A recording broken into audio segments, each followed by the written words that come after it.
এনেকুৱা গিলাছত ইমানখিনি চেনি ল'ব, ইমানখিনি চেনি তাৰপিছত এনেকুৱা পাত্ৰ এটাত এনেকৈ দি দিব আৰু ইমানটো পানী দিব, পানীখিনিও তাত দি দিব, দি পানীটো উতলাই পেলাব লাগিব। এইটো পানীখিনি উতলাই ঠাণ্ডা কৰিব লাগিব। ঠাণ্ডা হোৱাৰ পিছত এই এনেকৈ গিলাছত এনেকৈ ভৰাই দিব লাগিব। ঠাণ্ডা হোৱাৰ পিছত এনেকৈ ভৰাই দিব। এই ফুল হ'ল গিলাচটো, এনেকৈ ফুল কৰি লৈ এনেকৈ গামোচা এখন এনেকৈ কাপোৰ এডোখৰ ল'ব লাগিব। এই কাপোৰডোখৰ দি এনেকৈ বান্ধি দিব লাগিব। এইটো এনেকৈ দি লৈ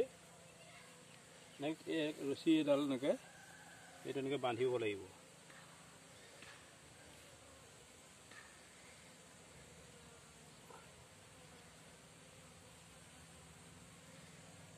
সেইটো টাইটকৈ এনেকৈ বান্ধি দিব লাগিব। বান্ধি হোৱাৰ পিছত এইটো বান্ধি লয়। এই কাপোৰটো এনেকৈ টানি দিব। এতিয়া এনেকৈ ফিট হৈ গ'ল।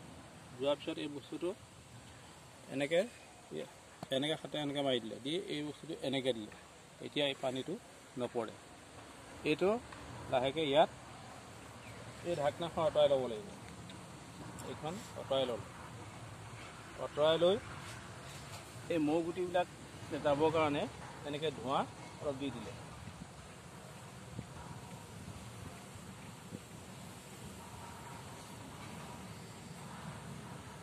মৌ গুটিখিনি আঁতৰ হৈ গ'ল। যোৱাৰ পিছত এই বস্তুটো এনেকৈ দি দিব।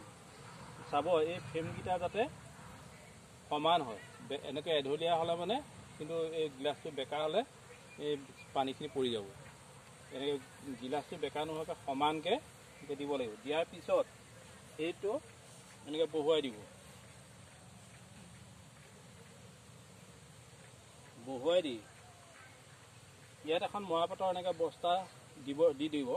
মৰাপাটৰ বস্তাখন দি পেলাই এইটো এনেকৈ লগাই দিব। এইটো লগাই থৈ দিলে এইটো চেনি পানী দিয়াৰ নিয়ম হ'ল এইটো। এই চেনি পানী দিবলৈ আহোঁতে কিন্তু টুপিটো নিপিন্ধাকৈ অহাটো ভুল, কাৰণ এই চকুত মৌ মাখি ফুটিব পাৰে, কাণত সোমাই যাব পাৰে, নাকত সোমাব পাৰে।